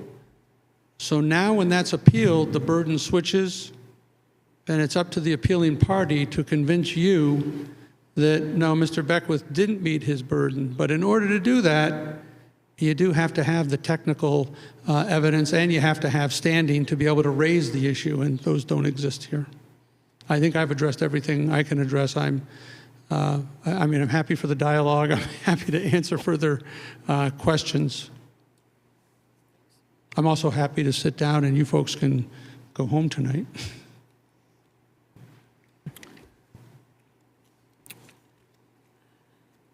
The only thing I'd have to add at this point is, at the planning board meeting, I asked the board or the town planner if they had been given our decision, our previous decision, and they had not. And I think had they been given that, it would have given some insight as to the parameters of what they might have been looking at to understand why we already made a decision. Granted, it was a different application for a different thing, but all this subject matter that's been said here tonight, it all melts into one pot, and they didn't have that, and I don't know if you have it. That was the denial? Did you get the? Yeah. Was that the denial? Yeah. Yes. So, again, you can't mix apples and oranges. When Robert Beckwith goes before the planning board, there's a certain set of criteria that he has to meet. When he applied for a different vehicle and the zoning board denied that, it's not as if there's some kind of, I don't mean to throw legal terms at you, some kind of collateral estoppel or res judicata that bars the planning board or makes it a responsibility that the planning board have considered the decision you made. Your decision is based on a certain set of criteria. Yes, I know. Whether there's any overlap or not, Mr. Beckwith had to start from ground level A to Absolutely, prove his absolutely. entitlement. That's the point. We made a decision on a duplex. Right. This is a whole new application. Exactly. For an accessory dwelling unit, Right. ADU. And so it starts from square one. And he did. He did, but what I'm saying is some of those provisions that applied to the duplex, although the numbers are different, how many cars and where they park and how they park, and the runoff is still the runoff, whether it's a duplex or it's an ADU or a single family that decides to put the garage and park their cars. The runoff, the land didn't change from the duplex application to the accessory unit application, other than what he himself recently did. I'm saying the land is the land, the water goes the way the water goes. But it's a new application from square one. So I don't know, I think we're kind of beating this to But the fact of the matter is, in that new application, the planning board did in fact make a conditional finding, and Mr. Beckwith met that conditional finding as to water. They did. Is there anybody else? Luke, I think you'd probably busting at the seams to be able to speak, so it's your turn if you want to. Thank you very much. Thank you. I'll look forward to appearing before you, perhaps on behalf of other clients at other times. Never. You just don't like lawyers, do you? I take no offense to that. I'm kidding.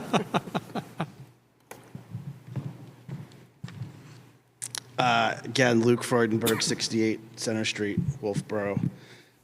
Just to take it down a notch, and I just wanted to, because it wasn't a chance to address it before, but the jurisdiction issue, well before, and I know everything came in to a lot of people in the last minute, so they didn't have time to review that.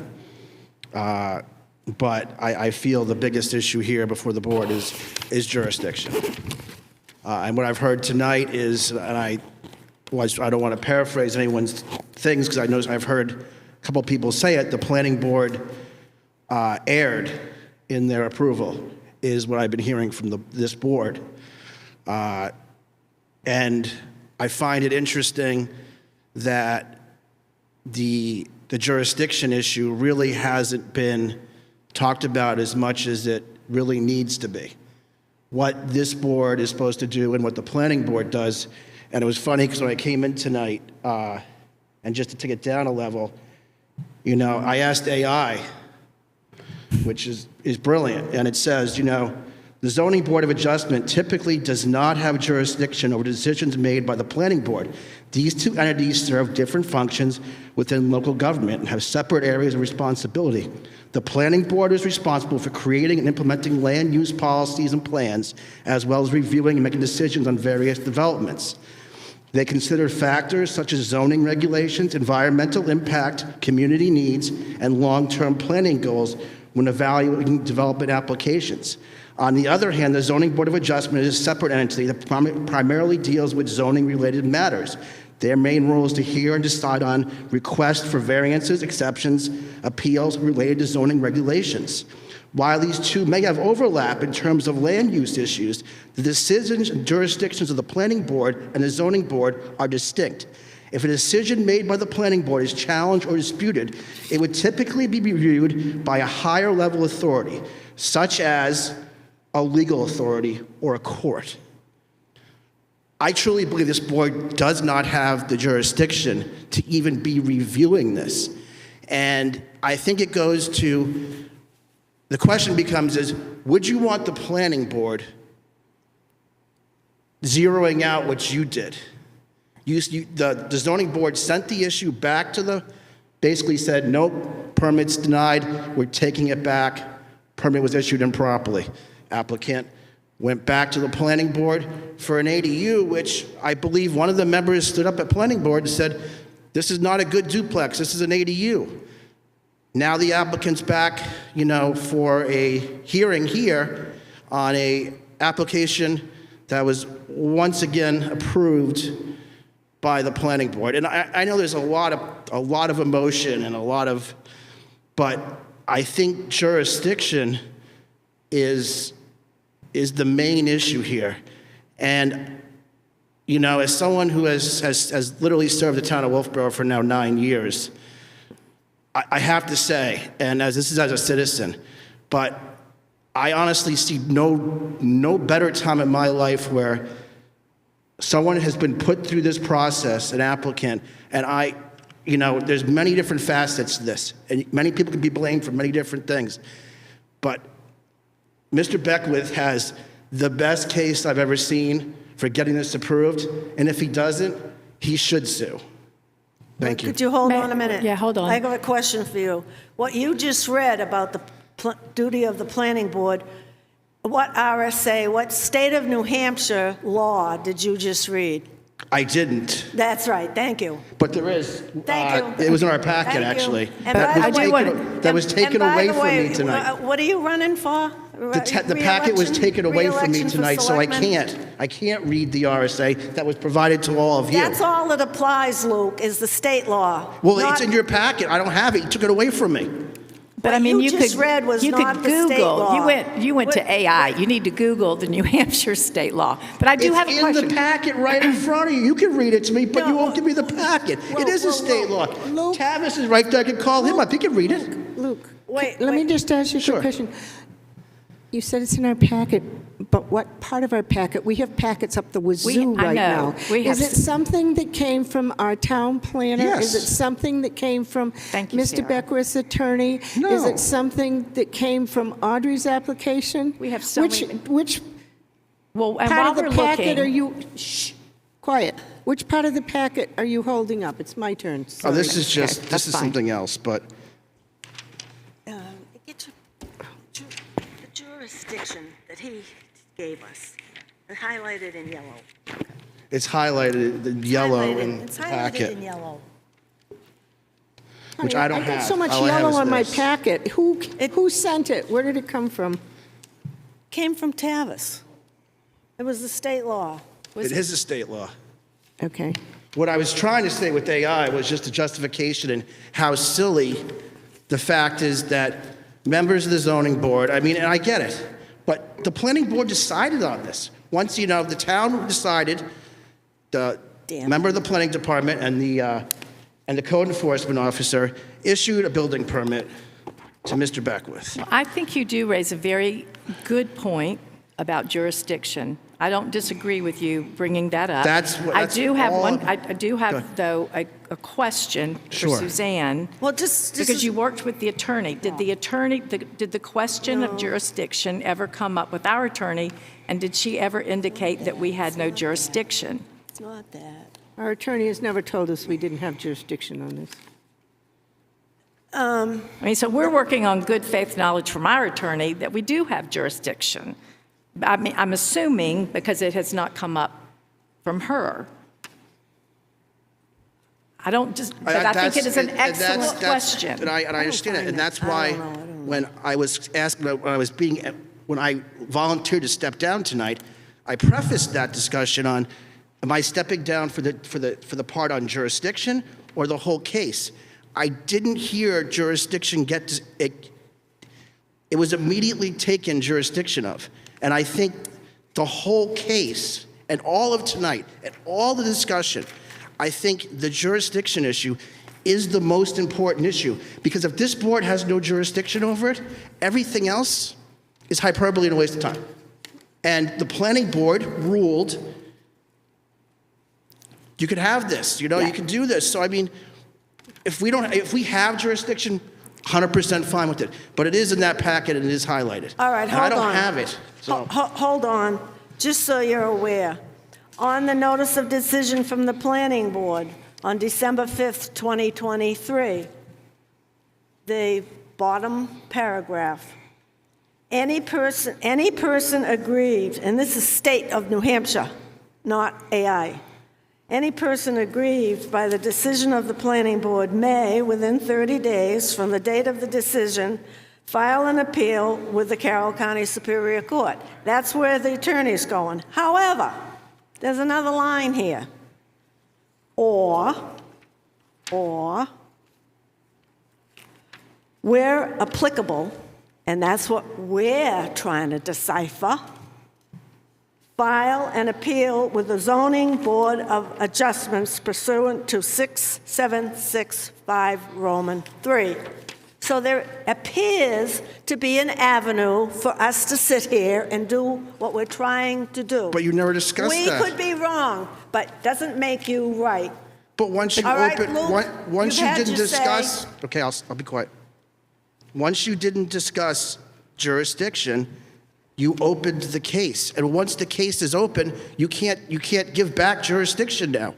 And if you take jurisdiction, now you have to decide of this case. We get to find for either side, but Of we course had you to can. take jurisdiction to decide. What did you want us to do? Just dismiss it out of I hand? wanted you to discuss jurisdiction and have that argument. I made a reading. It's in the minutes.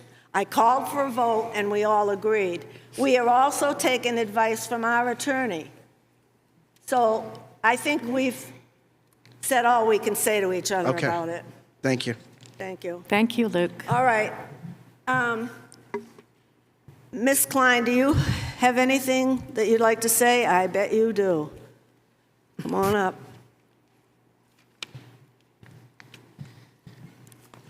Audrey Klein for Roger Kent.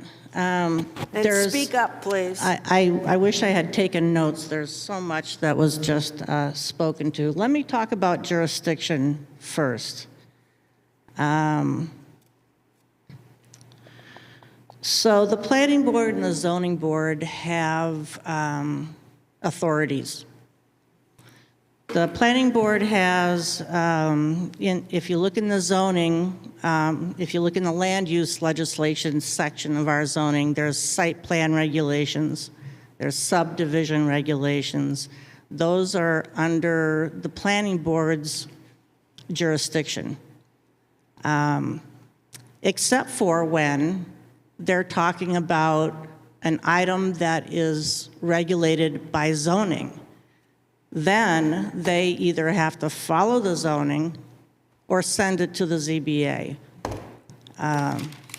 So they can't approve a site plan for a commercial building that is too high, because the height is in the zoning. They need to send that away to get decided by the ZBA. The ZBA is the final authority on how to read the zoning and how to apply the zoning. ZBA does not do anything with site plans or subdivisions, but anything that touches on the zoning is in the definition of zoning or is controlled by the zoning is in the zoning board's authority, how to read the zoning, how to interpret the zoning. So with the exception of two things, any zoning term or a zoning item can be appealed to the ZBA. The planning board also can do conditional uses or special use permits. And those are called innovative land use controls. And they're called innovative land use controls because they allow for adjustments in what the planning board can allow in a site plan. They loosen some of the requirements. And anything that is decided by conditional use or a special use permit cannot be appealed to the ZBA. It has to go to either a Superior Court or the Housing Board of Appeals if it has to do with residential. So I think the discussion here is it's easy to see this as a conditional use, which can't be heard by the ZBA. But in this particular case, for whatever reason, in the section for accessory dwelling unit, it calls out here, once these zoning terms are met in 175-57-1, it says a conditional use permit. Planning board is hereby authorized to grant a conditional use permit to allow for an accessory dwelling unit in accordance with the restrictions and requirements of this section. This section is a zoning section. Once they meet this section, then they can go to the conditional use requirements. And that's three things that they decided in their decision. But they have to meet these 175-57-1A through E first. And E is the one that I'm questioning. It's the parking, because that parking does fall under the zoning board. It's a zoning regulation. And my contention is you can't just say, well, there's a parking spot. You have to say, well, there's a parking spot and it's been developed and it's, it's going to work correctly, and everything else that comes with a parking spot. So I believe, and it sounds like at least one attorney agrees with me, that these zoning terms are in fact appealable to this board, which is why I'm here appealing these zoning terms. To Ms. Stroman's comment that it seems like the neighbors have walked away from this, that's not in fact the case. As the Beckwiths are aware, the immediate abutters have taken their suit to the Housing Board of Appeals, which is similar to Superior Court, based on the conditional use criteria that has to go there instead of here. So They've taken it where, Audrey? it's called the Housing Board of Appeals. The Housing Board of Appeals? It's a state committee that is set up to fast track appeals of land use legislation instead of going to Superior Court. One has a choice of going to the Housing Board or going to Superior Court. Housing Board is specifically for anything that has to do with housing, whether it's site plan, subdivision, site plan, zoning, building, anything that has to do with housing can go to that board. So that is being appealed at that board. But they're appealing the conditional use parts because those can't be appealed here. I'm appealing the zoning parts because they can be appealed here. So I just wanted to make that clear.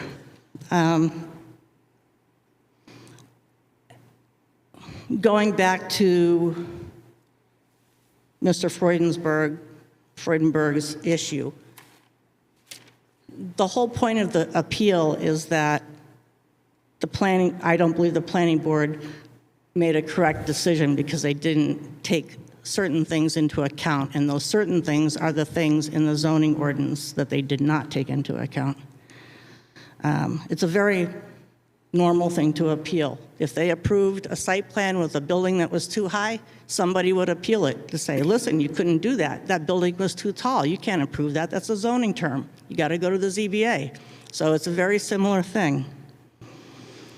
Let me go to the site plan.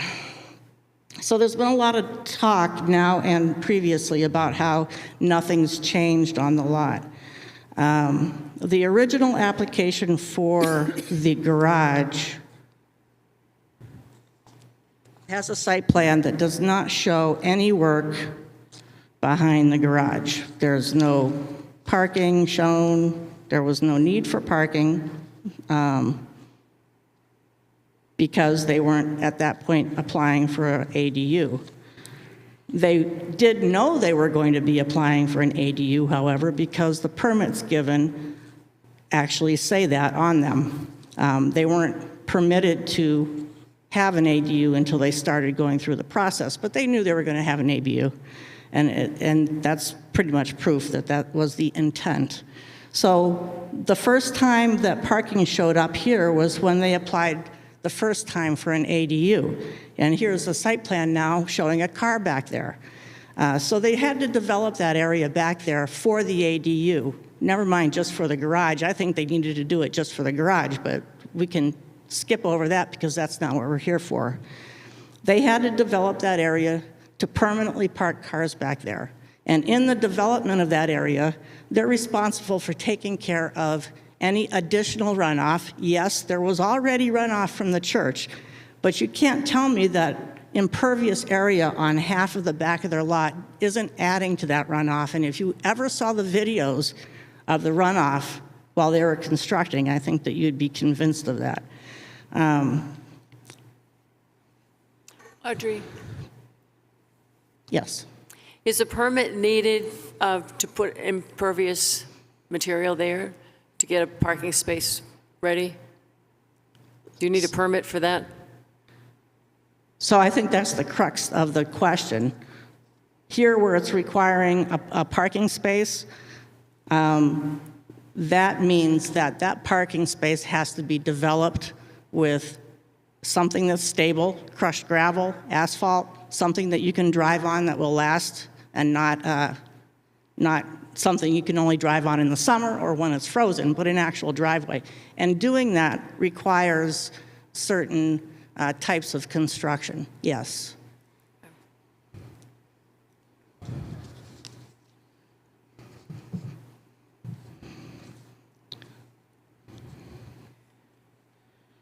So snow storage. Again, there's no complete plan for this. Snow also falls in front of the house. Runoff very well might go into the street and freeze. I think you've probably all seen spring days where water, the snow melts and it sheets across the road from some lawns, and then it freezes at 5 o'clock and there's a skating rink. So that is the public problem with runoff. It may or may not impact Roger's property on his lawn, but he goes up and down that road all the time. It very well could cause this type of thaw and freeze problem, exactly the same way that it would cause it in many other places in town. So that's one of the, and I don't know, I'm not a site engineer, I'm just saying that could happen and nobody's addressed it. We haven't had anybody say that this could or couldn't happen. I'm somebody who says, well, we don't necessarily need a fully engineered plan for this, but we need a good workmanship plan. And apparently, it seems as if, whether Goose Corner did the Beckwith's retaining wall or not, that it wasn't done with drainage, it wasn't done with filter fabric. That doesn't take an engineer to get that right. It takes a plan to be followed. And it doesn't appear as if that was the case. If you look at the site plan that was put in front of the planning board, it's nowhere close to what's been done there.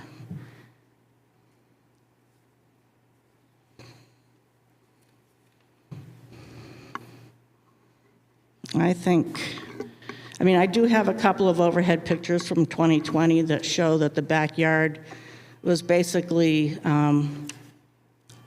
not prepared. It's just driven on grass. Roger has the same thing in his yard. He's got a developed driveway, which is fine, 4-season, and then in the summer, he parks on the grass, and when it's frozen, he parks on the grass. But if he tries to park on the grass when it's thawed, or if it's rainy, it's mud, and it doesn't work. So it needs, something like that needs to be prepared if it's going to be driven on, cars coming and going and whatnot. And that's, it hadn't been, and now it is. Okay, No plan. all right, thank you. Thank you, Audrey. Go ahead, Mr. Beckwith. Again, I've owned the property for 30 years. I've had a driveway back there for 30 years. I don't understand what's going on here. The runoff is not changed. It hasn't. No one can prove it. All I did was take a driveway that was long and made it shorter and wider. I did add a bigger building, but I also put gravel, and I'm gonna put a big lawn adjacent to my patio. And you guys were all there twice. You know exactly what it is. The patio's pitched, the lawn is gonna be pitched right into a ditch. That's gonna hold the heavy runoff until it can seep into the surface of the ground. So I'm not sure where the snow comes from, because I've always lived there 30 years removing snow. All of a sudden now, because I have a little bigger house, a little bigger roof than what I had there before, because I did have a shed there, that I'm accelerating all this runoff. He has been wet at the bottom of that hill since I've lived there, 31 years. That thing has been a swamp. There's two huge, well, there was two, they cut one down, massive willow trees that just soaked that water up. He took one of them down, so the wettest year in record, and of course, you know, it's gonna be soaking wet down there. It's a swamp abutting wetlands. That is wetlands on the church property on the downhill side. It's just dedicated wetlands. I'm not sure what else to say. This is exhausting. Mr. Beckwith, could I just ask you, as you probably figured out, we're going to continue this. Yeah. And for the continued meeting, can you give us some sort of record that shows that easement you have, the arrangement that you have? I have it right here. He's got that? Yeah, so, no, I don't need it now. I don't need it now, but Well, I can don't you? want to keep on bringing a lawyer back here. This is costing me a fortune. I can't even pay for the house now. Well, there's I gotta gotta be- sell the goddamn thing. There's got to be some sort of arrangement or deed or easement with the church. Okay. You guys have it. Oh, we do? All right, thank you. Sorry, I'm really upset. Thank you. We got some. Sorry, I gotta apologize. I'm Thank you. sorry. All right. sorry, Bob. that's I all- don't think that's we all. have that. That's all. Thank you. Now, I just want to, make it brief, please. Could I submit these two overheads to the record? These Sure. are the previous Yeah, sites. Yep. And then I'd just like to say, from the planner, we got an email, I can't tell you the date, maybe February 1st. And it says, I got it right here. It says, please see the following, and it's RSA 674-33, which is what I referred to when I said jurisdiction. It should be in the record, and it says 674-33, hear and decide appeals if it is alleged there are errors in any order, requirements, decisions, or determinations made by the administrative official in the enforcement of any zoning ordinance applicable adopted pursuant to 674-16, and Roman 2, in exercising its powers under paragraph 1, the zoning board of adjustments may reverse or affirm wholly or in part any decision on or on. The concurring vote of any 3 members of the board shall be necessary to take any action on matter. So we've had, that is what I was referring to when we talked about jurisdiction and voted unanimously to take it on. That decision is going to be made by the attorney to us. If we're in the wrong, I know she'll be the first one to tell us. And if she doesn't, maybe there's only part and parcel of what Ms. Klein is speaking to is under our jurisdiction. So that will be resumed and continued on a date that somebody in this board is going to have to come up with. Is it really important? Yes. Go. It is to me, Go. and I'm a member. I'm sorry, Jim? Jim Steiner. Yes. Can you come here? This is the drawing that went to the planning board, and show me where the snow storage is, please. I can't because I know what my client has explained occurred, but it's not as if I can show you on the plan, other than to say that the planning board heard his plan and approved that that plan meets the criteria. Why don't you ask Bob? Now that I have the larger drawings, I don't see it marked on the plan anyways. That was why I was asking. It may maybe not Bob. be, but the record, as I understand it, the snow removal and snow storage, I think Mr. Beckwith explained it's as it's been for the last 30 years. The planning board found that to be acceptable. I don't care about his Actually, the planning- I don't care about his snow removal on the front that's been the same for 30 years. He's got a new parking place in back of the ADU, and where is the snow removal for that particular parking place is all I'm interested in. Well, I think the simple answer is it goes right adjacent to where the driveway is, on his property. I would just add, I don't think the planning board discussed snow removal. In reviewing the minutes, just as a small note. There were 3 things I'd like to respond to that Ms. Klein presented very briefly. The first is that she said, here's why the zoning board has jurisdiction, and she went into a kind of a litany of, if height's applicable, and if this is applicable, then that becomes a zoning board issue.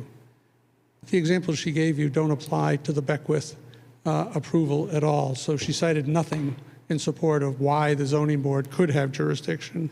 Second, she mentioned an appeal to the housing board by the Harts. Nothing about the Harts administrative procedure is relevant to any decision you could render. They're not here to testify, and that's an entirely independent action. Lastly, she kind of got to the road by saying, oh, well, if water floods and then freezes in between the Beckwith home and Mr. Kent's home, that's relevant. That's relevant to the town of Wolfeboro. That's a public road. That's not relevant to Mr. Beckwith or to Mr. Kent as a private matter regarding criteria that this zoning board should be considering. So I just wanted to make those 3 points. Well, thank you for pointing those things out. And I think that we'll ferret it out with the help of our attorney as to what applies and what doesn't apply. And so now I'd like to discuss the continuance of this hearing. We have a scheduled work meeting that would serve nicely as a date that some of you probably have set aside anyway. So I'm going to ask the board what works for them in January. You mean It will be here February? at the town hall, and I'm going to ask you to think about a 6 o'clock start time. And Tavis, could you tune in with us and figure out what if this hall is available when these members start shouting out what date they can't wait to meet again? The one that was previously scheduled for work session was the 3rd Thursday of the month, which is February 15th. Is February 15th, do you know if that would be available for us? It's already reserved. And now, does February 15th work for the majority of the board? I'll get back to you. Chuck, can you Not- zoom Not it? for me, no. I cannot either. You what? I cannot meet on that day. What other date in that week, Sarah, do you have? Is that week free for you guys? Tuesday, Thursday, or Friday? wait a minute, Tuesday, Thursday, or Friday? Tuesday, Friday, we've just knocked Tu- off. Tuesday is a We've planning just board. knocked off Thursday because that was the 15th we Well, just she talked can't about. do that. Tuesday. Okay, you just asked about Thursday. We already eliminated Thursday, All Suzanne. right, Tuesday or Friday? I could do But No. let's hear from, no. Not Tuesday. That's a Okay, planning board. Tuesday is out. Okay. So it would be Friday, the 16th that week. Or Monday, the 19th. What? Monday, the 19th is also available. That's a holiday. I can get us in here with a key. I, I could do town hall closure dates aren't on here, so I'm just going by the town hall. Okay, it's calendar. President's Day. Do they take it? Our Yes, school so- district doesn't because their vacation week is the following week. The 22nd is open. Suzanne, next week, I'm in Colorado all week, so I'm not available. Lucky you. The following week. The following week, 22nd? yes. The following week you're available? Yes, now apparently that's a vacation week, Before we but it try doesn't to matter get to a me. date, what about the 6 o'clock, 6 o'clock? Is that That's fine. going to be a no? That's fine. Okay with me. It's okay. It's Yep. okay. All right, so now all we need is the date on that second week that she was talking about. 22 or 23? Thursday or Friday? Thursday. I cannot. I'm teaching a class on the I don't care what 23rd. you're doing. Can you be here the 22nd or the 23rd? Not the 23rd. Can you be here the 22nd? Yes. Then the 22nd, it looks like it's going to be at 6 o'clock, and Sabette's going to have to do, what do you call it, Skype or whatever? Yeah. Could you set that up, Tava, so that I I can? don't know if you can do that. I think you have to have a, well, as long as there's a quorum present, you can do it. So as long as 3 people are, it's not hard to set up. That's easy. There must be some sort of electronics of connection, even if Okay. it's a phone. They used to do the phone before they had the No, Zoom. it'll be an iPad, so you can have Sabette's That's face right between there. the two of you. I know nothing about electronics. Okay. Well, if you send me the link. So that's fine. you That's work easy. it out with him. Okay. Okay, So Chuck, you can come on the he 22nd? can, Yes. they all can do it. Kate can come on the 22nd? They're all okay. I never heard So I'm Kate's making a answer. motion that we meet January 22nd, 2024. January, 6 February. p.m. February. At the town February. hall. February. February I'm sorry, 22nd. thank you. I got, Okay. I Got a little carried have away. January written, but, Okay. sorry, thank you work for for you? picking me up on that. It'll that be work at for the you? town hall. Second. And, Do you Thank you want, for do you the want to second. ask the applicant or the appellant? Do pardon? you want to ask the appellant or the parties if the 22nd works? I mean, you don't have to, but it would be congenial. I think they'll find a way to be here. Out of 3 plus a proponent, one of them will show up. I'm just asking if the board wanted to make I got 5 consideration. people to try and get here in one night, so. Yeah. Okay, I got a second. A roll call vote to meet on January 22nd. February. At the town hall. February. Oh, I'm sorry. I've got written January. I apologize. Cross it off. Well, Suzanne, may I Roll ask, call vote. when we get back together, are we still going to be open for public comment then? Okay, so, Yeah. Okay. It's just a continuation of what we had. I just thought maybe they were Roll done. call vote. Yes. Sarah? Yes. Yes. Yes. Suzanne, yes.